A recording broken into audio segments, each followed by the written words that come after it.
अब हम बीआरएस का 11th प्रैक्टिकल क्वेश्चन सोल्व कर लेते हैं। इस क्वेश्चन की शुरुआत हमको कहां से करनी है? पासबुक के बैलेंस से करनी है। पीछे वाले क्वेश्चंस कैसे थे?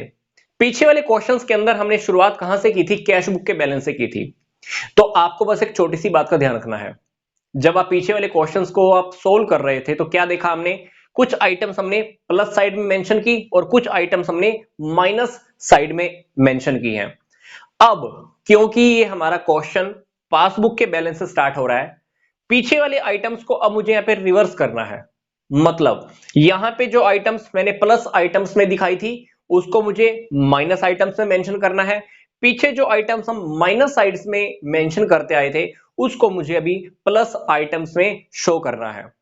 अब क्योंकि जैसे कि क्वेश्चन की स्टेटमेंट हमको गिवन है, ये क्वेश्चन हमको पासबुक के बैलेंस से स्टार्ट करना है, तो पासबुक का हमारे पास ओवरड्राफ्ट बैलेंस है जिसको हम डेबिट बैलेंस भी कह सकते हैं।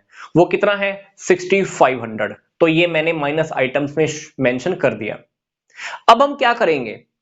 जो क्वेश्चन आपको दिखाई दे रहा है इस क्वेश्चन को हम पीछे वाले मेथड के हिसाब से ही सोल्व करेंगे।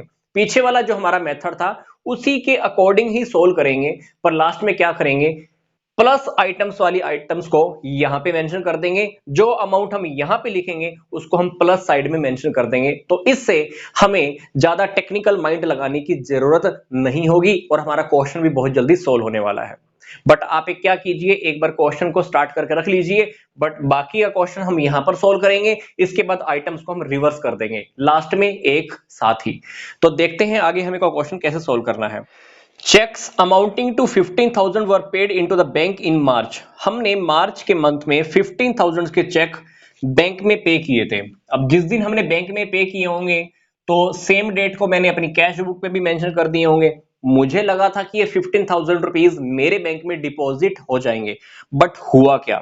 इसमें से 4,500 के चेक ही बैंक में अपीयर हुए और मेरे अकाउंट में क्रेडिट हो पाए। मतलब मेरे अकाउंट में कितने क्रेडिट हो पाए? 4,500। तो जब मैंने पासबुक देखी होगी तो मुझे लगा था कि 15,000 आ जाएंगे, पर पासबुक से मुझे क्या पता चला कि 4,500 ही मेरे अकाउंट में क्रेडिट हो पाए हैं। तो मुझे मतलब कितना अमाउंट माइनस करना है? मुझे अमाउंट माइनस करना है 10,500। तो मैं क्या करूंगा?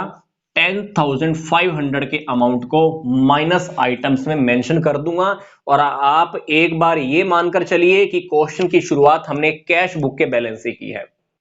हालांकि क्वेश्चन आपका पासबुक के बैलेंस से स्टार्ट है, बट हम एक बार क्या कर रहे हैं, ये एज्यूम करके चल रहे हैं कि हमें क्वेश्चन की शुरुआत कहां से करनी पड़ी है? कैश बुक के बैलेंस से। तो 10,500 को मैंने क्या किया है? माइनस आइटम्स में शो कर दिया है। इसके बाद देखिए, cheque issue during the month amounting in all to 11,000। मैंने 11,000 के चेक इशू किए थे। मुझे लगा था कि 11,000 मेरे बैंक में से कम हो जाएगा, बट क्या हुआ? ये कह रहे हैं कि 3,000 वर अनपेड ऑन द 31st मार्च 2017। इसमें से 3,000 रुपए के चेक बैंक में पेमेंट के लिए प्रेजेंट ही नहीं हुए, इसको हम ऐसा कह सकते हैं। मतलब मेरे को लगा था कि बैंक में से पेमेंट कितने की चली जाएगी? 11,000 की, बट हुआ क्या? मेरे बैंक में से ओनली 8,000 ही कम हुए होंगे। तो मुझे क्या करना है? 3,000 को फिर से प्लस साइड्स में शो करना है। तो मैंने 3,000 को क्या किया? प्लस आइटम्स में मेंशन कर दिया। इसके बाद देखिए, पासबुक के अंदर 150 रुपीज इंटरेस्ट के लिखे हुए हैं और 30 रुपीज बैंक चार्जेस के हैं। पासबुक के देखने से पता लगा, अब क्योंकि मेरा बैंक बैलेंस कम हो चुका है तो मुझे क्या करना है? बीआरएस में कम करना है। तो आप 150 रुपीज भी यहां पे लिख दीजिए, 30 रुपीज आपके बैंक के चार्जेस भी लिख दीजिए। आगे देखिए, आपने कोई सब्सक्रिप्शन लिया हुआ था, उसका ऑर्डर आपने बैंक को दिया हुआ था कि 100 रुपीज मेरी तरफ से पे कर दिया करें। तो वो 100 रुपीज भी आपकी पासबुक में मेंशन थे। आपने कैश बुक में तो मान लो नहीं लिखे, तो आप 100 रुपीज यहां पर मेंशन कर दीजिए। इसके बाद हमारी सारी आइटम्स कंप्लीट हो चुकी हैं। अब आपको क्या करना है? आपको मान लो क्वेश्चन कंप्लीट कर लिया आपने, आप जल्दी से क्या कीजिए? इन आइटम्स को रिवर्स कर दीजिए। अब ये जो माइनस वाली आइटम्स हैं आप प्लस वाले आइटम्स में लिख दीजिए। 10,500, 150, 30 एंड 100, ये वाली आइटम प्लस आइटम्स में है, इसको आप माइनस साइड में मेंशन कर दीजिए 3000। तो इसके सामने वाली जो भी स्टेटमेंट से आप लिख लीजिएगा। 10,500 कौन से वाला अमाउंट था? ये वाला अमाउंट, ये वाला था जो आपने चेक बैंक में डिपॉजिट कराए थे बट आपके अकाउंट में डिपॉजिट नहीं हुए। मतलब इनके सामने वाली स्टेटमेंट्स मैंने आपको पीछे वाले क्वेश्चंस में लिखना सिखाया है, तो आप इनके सामने जो भी स्टेटमेंट्स हैं वो लिख सकते हैं। अब आपको क्या करना है, क्वेश्चन के अंदर प्लस और माइनस साइड के आइटम्स को टोटल करना है। जब आप टोटल करेंगे तो आप देखना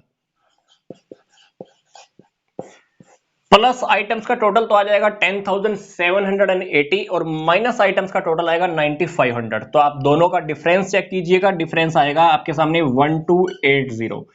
1280 का डिफरेंस आएगा, तो ये डेफिनेटली हमारे पास प्लस आइटम्स का टोटल बच रहा है। तो इसको हम लिखेंगे debit balance as per cash book. क्या लिखेंगे? 1280 जो हमारे पास बैलेंस है उसको हम क्या लिखेंगे? Debit balance as per cash book.